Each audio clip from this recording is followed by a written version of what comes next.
Vai deixar. Pronto, está gravando. Oi? Foi. Então, Bom, ótimo. pessoal, vou apresentar a Larissa, a doutora Larissa Cassiano.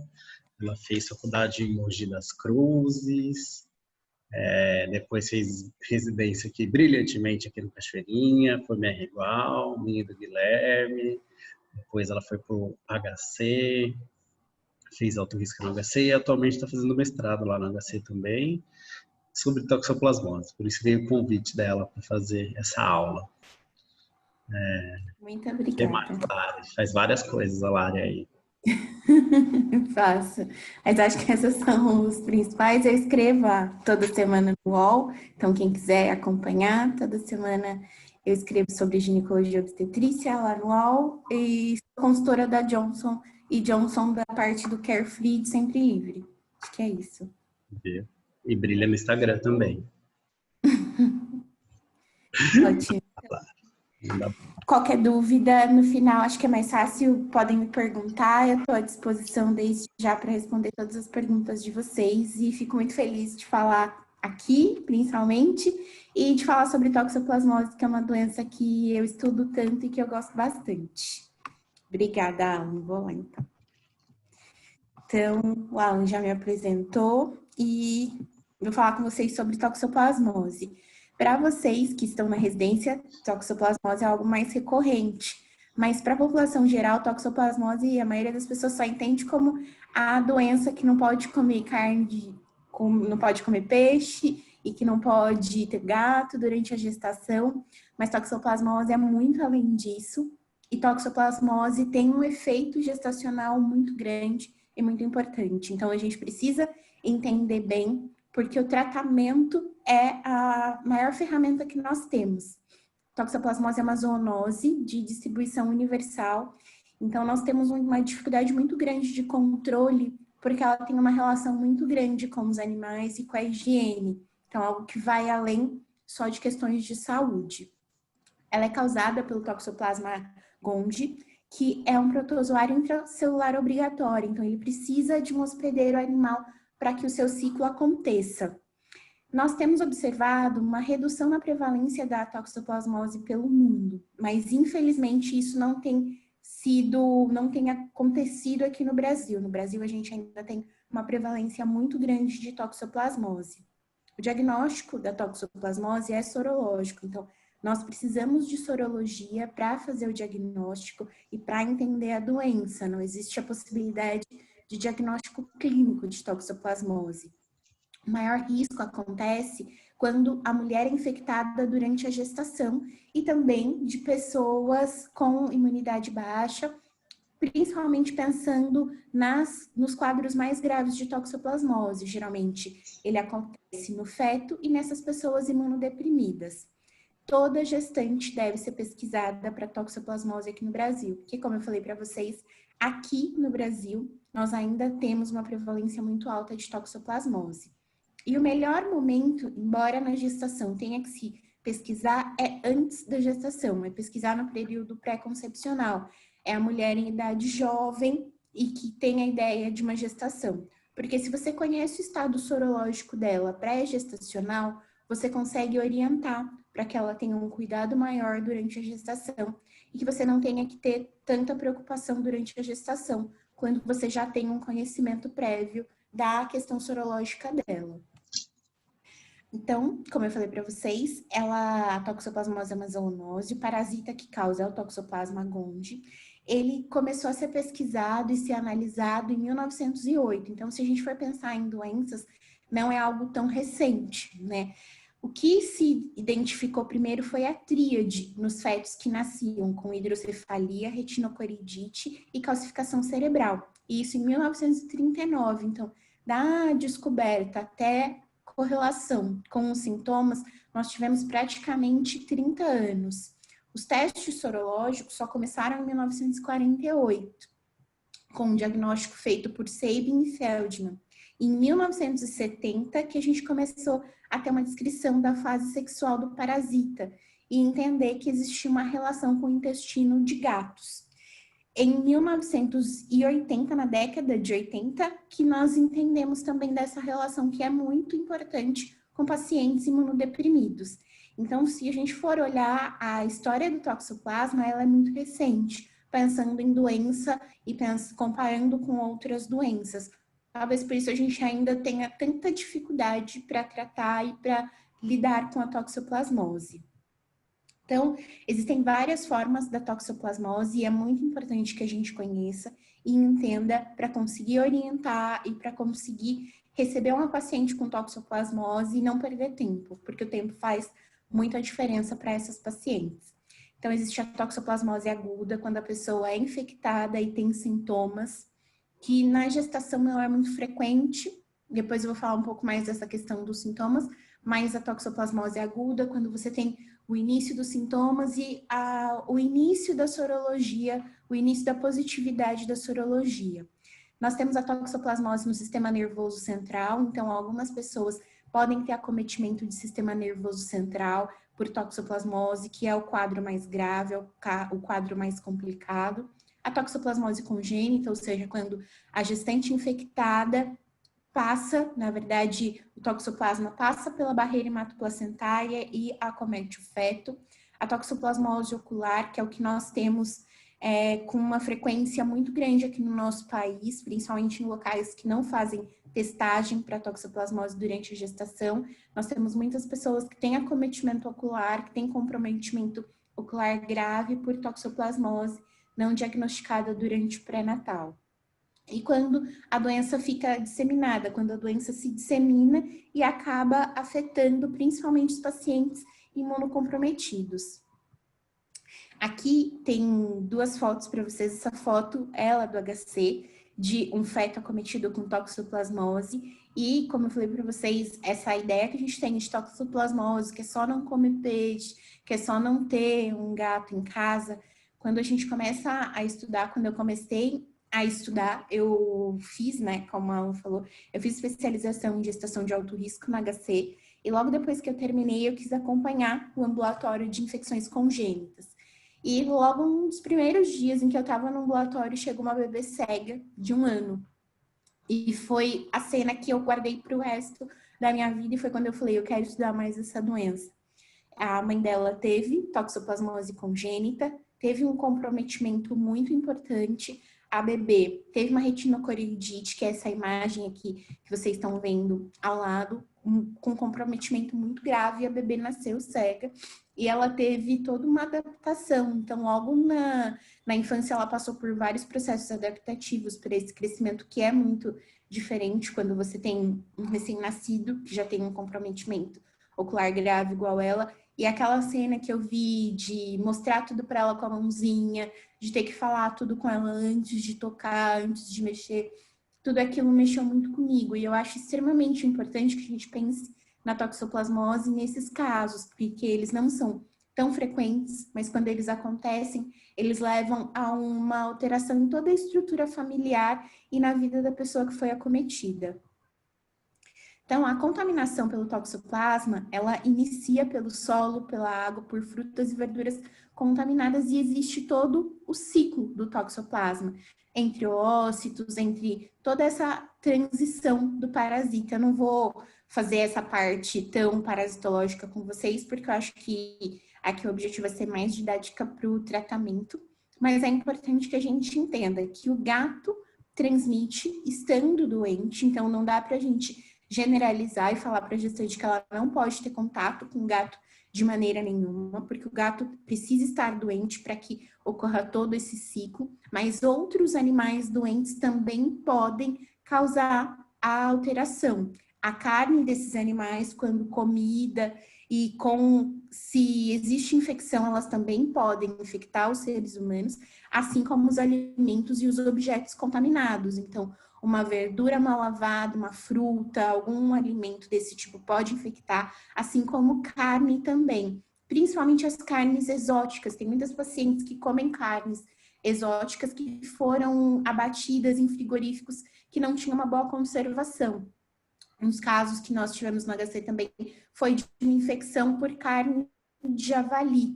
A gestante tinha comido carne de javali, a gente não encontrou mais nada que pudesse correlacionar. Fomos avaliar o local em que ela comprou essa carne e todo o local estava contaminado, e isso há bastante tempo.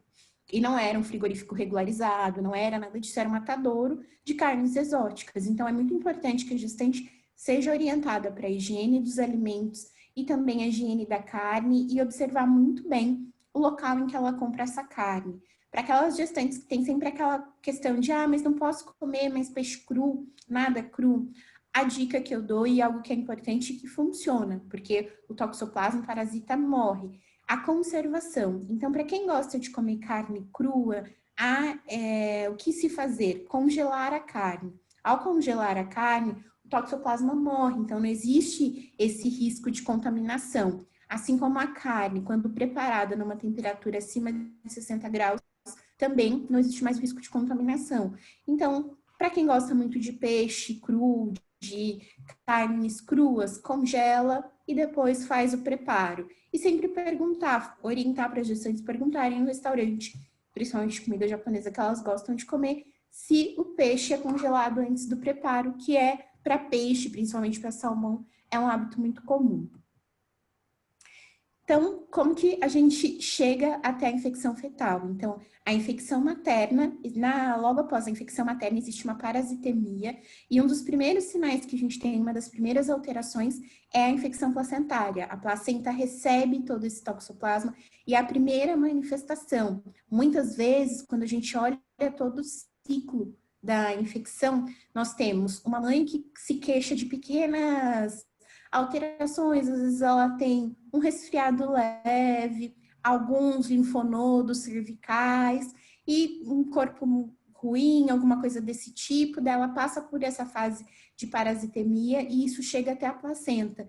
E nesse momento, se nós fizermos uma avaliação, essa placenta geralmente vai estar espessada, o tamanho dessa placenta vai estar aumentado. Então, muitas vezes, principalmente para quem vai para locais mais distantes, em que é muito difícil fazer o diagnóstico, e que não existe a possibilidade de diagnóstico invasivo, a observação da placenta. Então, você tem uma paciente com suspeita de toxoplasmose e que você vai acompanhar sem investigação fetal, observa a placenta dela, vai observando o tamanho da placenta, que esse pode ser um sinal. Porque depois que essa infecção passa pela placenta, que ela chega até a circulação fetal. E se nós conseguirmos bloquear essa infecção aí durante a placenta, a gente diminui muito o risco de infecção fetal, o risco de essa infecção chegar até a circulação do feto. Na maioria dos casos, a infecção materna é assintomática. Então, por isso, a importância do diagnóstico universal e da coleta de sorologia universal, porque a maioria dos gestantes não vão se queixar de nenhum tipo de sintoma. Quando as gestantes têm sintoma, quando as pessoas têm sintomas, que sintomas são esses? Febre, geralmente é uma febre não muito alta, uma adenomegalia, principalmente cervical, um mal-estar, uma mialgia e um rasho cutâneo. Esse rasho cutâneo, principalmente para as gestantes, ele é muito leve e na maioria das vezes ele passa desapercebido pela hiperemia da gestação. As gestantes ficam com a pele um pouco mais hiperemiada e muitas vezes esse rasho cutâneo passa totalmente despercebido. Reinfecção, reagudização nas gestantes com imunidade preservada é algo raro. Existem relatos e existem alguns casos que nós já observamos. Esses casos têm uma relação maior, principalmente com gestantes que foram infectadas por infecção congênita da gestação da mãe delas. Então, uma gestante que tem uma toxoplasmose congênita, existe um risco de uma reinfecção no feto dela. Mas esse risco é muito pequeno, esses casos são muito raros. Então, de maneira geral, nós falamos que não existe uma reinfecção ou reagudização da toxo. Mas é importante saber que casos muito selecionados, muito específicos, isso já aconteceu. E como que a gente faz o diagnóstico de toxoplasmose? Como eu falei para vocês, ele é sorológico, então nós utilizamos as imunoglobulinas. E é muito importante entender essa questão de imunoglobulina e saber de imunoglobulina. Eu recebo mensagem no celular perguntando de toxoplasmose quase todo dia. E na maioria das vezes não é positivo, é erro de interpretação de sorologia. Eu recebo muito caso de erro de interpretação de sorologia. E se tem um slide que eu acho que vocês precisam guardar para vocês, precisam lembrar, é esse aqui. tá? Então, o que a gente usa para considerar uma pessoa infectada pela toxoplasmose? A gente sempre vai olhar IgM e IgG, nunca isolado, porque se você olha isolado, você não consegue saber se a infecção é antiga ou recente. A gente sempre precisa olhar os dois. Então, olhando os dois, a gente observa que IgM sobe junto com IgG e persiste por muito tempo. Essa persistência de IgG independe de pequenas flutuações. Muitas vezes o que eu recebo, eu tenho uma paciente no pré-natal, eu pedi sorologia para toxo no começo do pré-natal e a IgG era de 5 e agora está uma IgG de 8, uma IgG de 10. Aí eu pergunto, mas e a IgM? Não, a IgM continua negativo, mas eu achei estranho que a IgG modificou. Se só IgG é positivo, a gente considera que é uma infecção crônica e não depende dessa pequena variação se a gente não teve mudança de IgM. E a gente não fica acompanhando quem a gente considera que já teve a infecção crônica, quem a gente considera que não tem risco de infecção nessa gestação. Embora eu tenha falado para vocês desses casos raros, a gente não considera esses casos raros e a maioria das vezes em que se tem uma reatividade, que se tem um surgimento de uma nova infecção, as pessoas têm sintomas que são mais pronunciados e a gente não vai ficar repetindo sorologia para toxoplasmose, porque a gente sabe que a IgG pode persistir por um longo tempo. Já IgM sobe rápido, sobe mais rápido do que IgG, mas também a queda ao longo do tempo é muito mais rápida. A gente persiste com IgG e IgM vai cair. Quando a gente recebe uma gestante, por exemplo, no início do pré-natal, aquela gestante que fez a coleta dos exames do primeiro trimestre, ela tem menos de 13 semanas e vem IgM positivo, a gente tem uma probabilidade muito grande dessa infecção ter ocorrido antes da gestação. A probabilidade dessa infecção acontecer na gestação é de 1 a 3%. Então, de maneira geral, a gente diz que IgM positivo até a 13ª semana de gestação, provavelmente a infecção foi antes da gestação.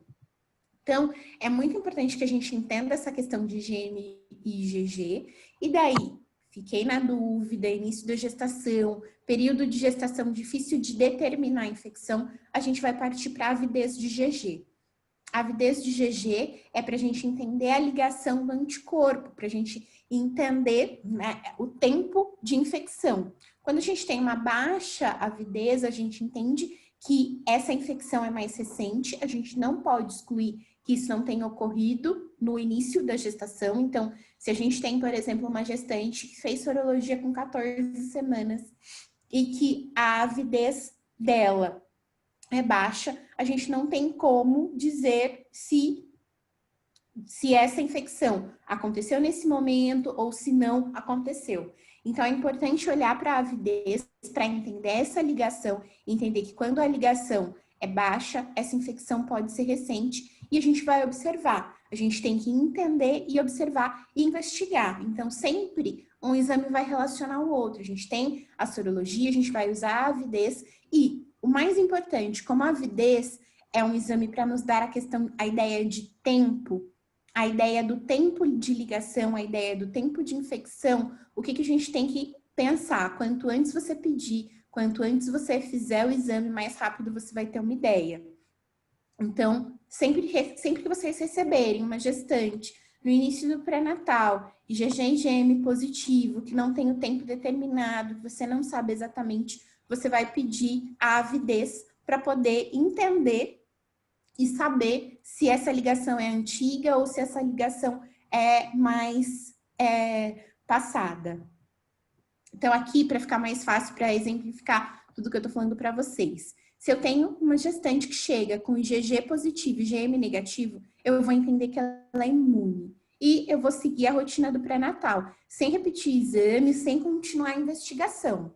Se eu tenho uma gestante no início do pré-natal com IgG negativo, IgM positivo, eu vou repetir em 2 semanas. Por quê? Porque a curva de IgM é de aproximadamente esse período. Então, dentro desse período, se em 2 semanas eu repito e eu tenho um IgG que se mantém negativo e eu só tenho IgM positivo, eu vou entender que é um falso positivo, porque já está no período de IgG positivar.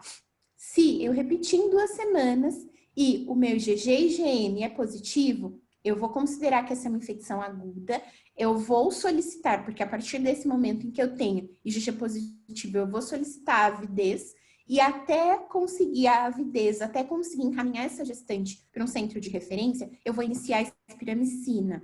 A espiramicina não trata o feto. A espiramicina reduz a passagem de infecção para o feto, reduz a probabilidade desse feto ser acometido. Então, até que eu confirme se o feto está infectado ou não, eu vou manter essa gestante com espiramicina. Se eu tenho uma gestante com IgG e IgM negativo, eu considero que ela é suscetível à infecção durante a gestação e eu vou repetir esse exame bimensal. A repetição do exame de toxoplasmose muda de protocolo para protocolo. Então, alguns protocolos orientam a repetição bimensal, alguns orientam a repetição mensal, e o Manual de Gestação de Alto Risco do Ministério da Saúde orienta a repetição trimestral. Então, existem várias orientações. O que nós recomendamos no HC é essa repetição bimensal, porque durante alguns períodos da gestação, principalmente no período de 20 semanas até 26 semanas,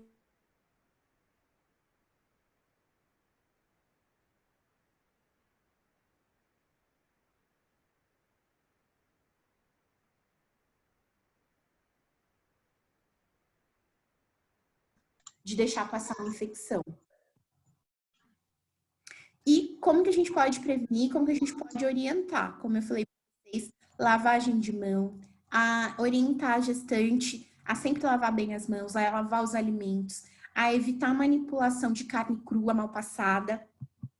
Deixa eu só fechar aqui.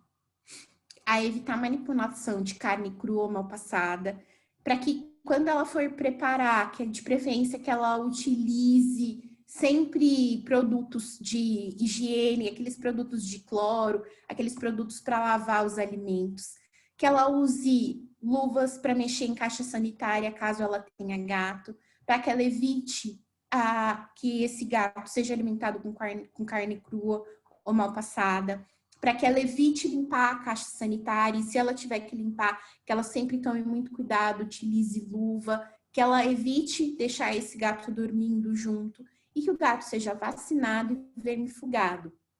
Outra coisa que a gente precisa ter atenção, gestantes muitas vezes que abrem um quadro de diabetes gestacional, a gestante tinha uma alimentação muito ruim, daí ela tem um diagnóstico de diabetes gestacional e começa a comer verdura, alimento, e muitas vezes ela não comia antes, ela não tinha ideia do preparo desses alimentos, ela passa a comer muitos vegetais crus e não faz a higiene. Então é importante que ela entenda que, embora seja super importante para ela se alimentar com esses alimentos, é importante também que esses alimentos sejam bem higienizados.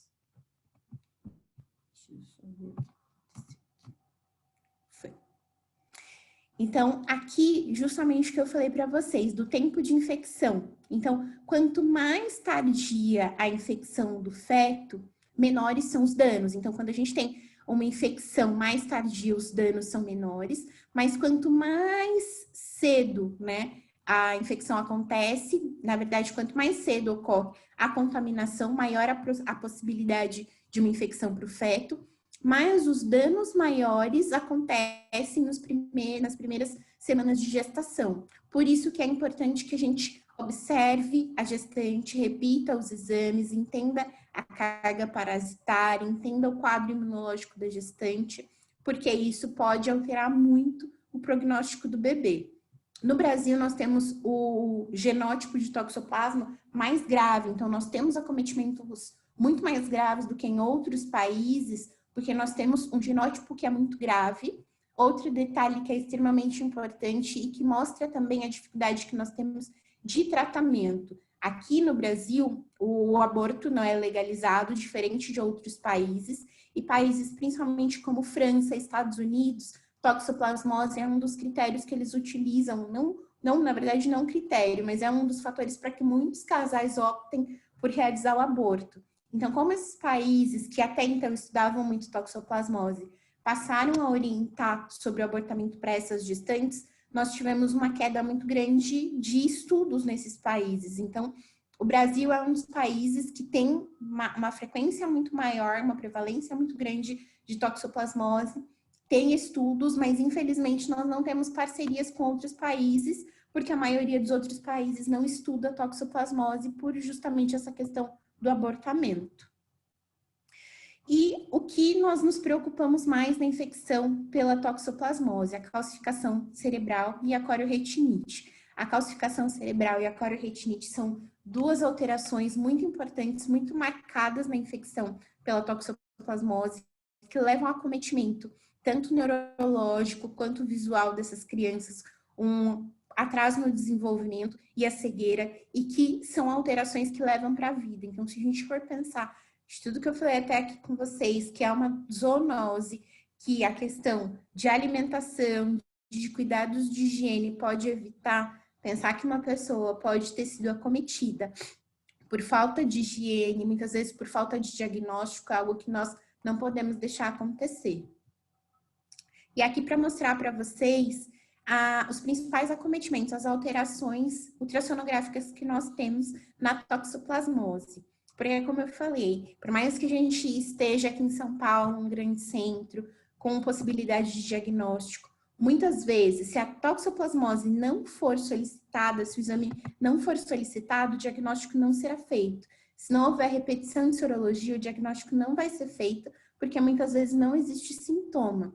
E muitas vezes o diagnóstico é ultrassonográfico, o ultrassonografista vê a alteração e por essa alteração que ele vai encaminhar. Então é importante que a gente saiba que a alteração hepática, o aumento do fígado é algo muito marcado, é algo muito importante. A ventriculomegalia, as calcificações cerebrais, que são muito características e que são algo de fácil visualização, a gente precisa se lembrar, porque muitas vezes isso passa desapercebido no pré-natal, você recebe uma gestante infectada, segue o pré-natal e daí você tem a avaliação ultrassonográfica falando que existe um aumento hepático. Então, é importante que a gente entenda, né, que essas alterações podem estar relacionadas à toxoplasmose.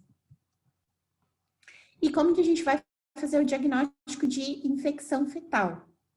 A gente vai fazer o diagnóstico através da amniocentese, que é a coleta do líquido amniótico. A coleta do líquido amniótico pode ser feita após 18 semanas pelo risco fetal e 4 semanas após o início do quadro clínico. Então, se você tem uma gestante que abre um quadro de um racho cutâneo, por exemplo, um quadro gripal, mas que é sugestivo de toxoplasmose, você faz sorologia, toxoplasmose positivo, o que você faz? Você inicia espiramicina, aguarda 4 semanas para orientar a amniocentese, porque a gente consegue diagnosticar o feto colhendo o líquido amniótico. Com a sorologia materna, a gente vai ter uma suspeita, mas a gente não tem como confirmar. E depois eu vou falar sobre tratamento para vocês, e é muito importante entender que existe o tratamento para redução de transmissão fetal e tratamento fetal, são situações diferentes. As drogas de utilização, elas têm o efeito de reduzir a replicação dos taxoítos. Então, a espiramicina tem esse efeito e a ideia dessa redução é para que a gente tenha menos acometimento fetal. Então, sempre é importante também dividir com a gestante a importância de realizar o procedimento para que você consiga fazer o tratamento mais adequado, mas que ela também entenda o risco do procedimento. Muitas vezes os pacientes escutam essa questão de amniocentese, agulha na barriga e ficam com muito medo. Mas é importante falar que o risco do procedimento é de 0,1%, o risco da amniocentese é baixo e o risco do acometimento pela toxoplasmose, dependendo da idade gestacional, é muito alto. Então, é muito importante sempre dividir isso com a gestante e orientar. Então, como que a gente vai seguir? Se você tem a suspeita de infecção fetal, você vai fazer a espiramicina, o ultrassom seriado, então vai acompanhar com o ultrassom para justamente observar a placenta. Como eu falei para vocês, a gente percebe que a parasitemia segue até a placenta e a placenta vai começar a ficar espessada, a placenta vai começar a ter alteração. até o período em que eu possa realizar a minha centese. Cheguei numa idade gestacional maior de 18 semanas ou mais de 4 semanas de infecção. Colhi o líquido amniótico, o PCR é negativo, eu vou manter a espiramicina, eu não vou suspender. Porque se eu tenho uma suspeita de infecção fetal, por mais que eu tenha o líquido negativo, eu posso ter ainda um período de baixa parasitemia, que o feto ainda não foi acometido pelo período ainda da infecção, eu posso ter erro laboratorial, então é muito importante manter a espiramicina pelo risco que isso pode causar no feto. Ok, mantive acompanhamento com espiramicina e ultrassom, porque a ultrassom vai me dizer se eu tenho alteração placentária, se eu tenho alteração de ventriculomegalia, calcificação cerebral. Vi uma dessas alterações, eu não vou solicitar uma nova amniocentese, eu já vou iniciar o tratamento tríplice para essa gestante. Tem uma suspeita de infecção, eu inicio a espiramicina, eu fiz a amniocentese, o meu líquido veio positivo. Aí eu vou começar o tratamento tríplice, sulfadiazina, pirimetamina e ácido folínico. Depois eu vou falar um pouquinho mais sobre o tratamento tríplice para vocês, mas guardem que se eu tenho infecção comprovada no feto, eu paro a espiramicina e eu começo a sulfadiazina, pirimetamina e o ácido folínico, porque aí eu não quero mais tratar a mãe e reduzir a parasitemia materna. Eu quero tratar o feto e reduzir a parasitemia da passagem para o feto, porque eu sei que o meu feto já está acometido. Se eu tiver uma gestante que tinha sorologia negativa, que eu acompanhei bimensalmente, fui repetindo e sempre negativo, mas aí com 32 semanas ela abre um quadro positivo de IgM. Eu não tenho mais tempo nesse caso para realizar uma amniocentese. Já é muito arriscado o procedimento para uma gestante nesse período. Então, nesse caso de gestante com infecção acima de 32 semanas, eu começo o tratamento tríplice direto. Eu não vou aguardar. E sobre o tratamento, o Ministério da Saúde, no manual dele, orienta o tratamento tríplice. A cada 3 semanas a gente faz, por 3 semanas, tratamento tríplice e 1 semana de espiramicina. No HC, nós não recomendamos esse intervalo, porque nós acreditamos que existe um risco de infecção e o risco de acometimento materno, que a maioria das pessoas tem um medo de aplasia de medula e de anemia pelo uso do tratamento tríplice. Nós acreditamos que o risco é maior e o acompanhamento quinzenal, o controle com hemograma quinzenal, nos dá segurança para que esse tratamento possa ser feito durante todo o período, mantendo sulfadiazina, pirimetamina e ácido folínico. Então, se eu tenho uma gestante, início do pré-natal, com suspeita, eu uso espiramicina. Fiz o diagnóstico de infecção, ou eu tenho uma suspeita de infecção fetal, eu uso o tratamento tríplice. Se eu tiver líquido negativo, mas com suspeita de infecção, eu mantenho a espiramicina. E a sulfadiazina, pirimetamina, ácido folínico são as opções que nós temos para tratamento. Acompanho com ultrassom, acompanho com hemograma e acompanho com Doppler pelo risco. Tanto a mãe tem o risco de anemia, de aplasia medular, mas o feto também tem o risco de anemia. Então, é muito importante fazer o Doppler para avaliação da artéria cerebral média. Eu faço uma pausa aqui para vocês, porque em novembro do ano passado, o Ministério da Saúde liberou uma portaria falando sobre o tratamento da toxoplasmose. As nossas medicações para o tratamento de infecção fetal, na verdade, as nossas medicações não, a sulfadiazina teve uma suspensão na sua produção. Essa suspensão não tem relação direta com a pandemia, do que muitas pessoas pensaram que seria diretamente relacionado à pandemia, mas não, porque nós já tivemos outros períodos em que esse mesmo problema com a sulfadiazina aconteceu de falta de abastecimento. Nunca por um período tão longo quanto agora. E o que o Ministério da Saúde propôs, ele orientou que fosse feita a troca pelo Fansidar. Não sei se vocês já ouviram falar do Fansidar. Eu que há um tempo já estudo toxoplasmose, nunca tinha utilizado o Fansidar, já tinha ouvido falar apenas em trabalhos científicos. e é só lá que a gente vai ouvir falar mesmo. O Fansidar é uma medicação utilizada em outros países para tratamento da toxoplasmose, existem trabalhos sim falando sobre ele. A dose é totalmente diferente, enquanto a sulfadiazina e a pirimetamina, ácido folínico, o tratamento é diário. Então, sulfadiazina são 2 comprimidos de 8 em 8, pirimetamina são 2 comprimidos ao dia, o ácido folínico é 1 comprimido ao dia. O Fansidar é utilizado 2 vezes na semana. Então, observem que a forma de tratamento é totalmente diferente e o Fansidar tem sulfadoxina. Qual é a questão que todo mundo argumentou referente a essa troca, né, pela falta da sulfadiazina? O Fansidar é uma medicação que não está liberado pela Anvisa, então nós não temos Fansidar aqui no Brasil.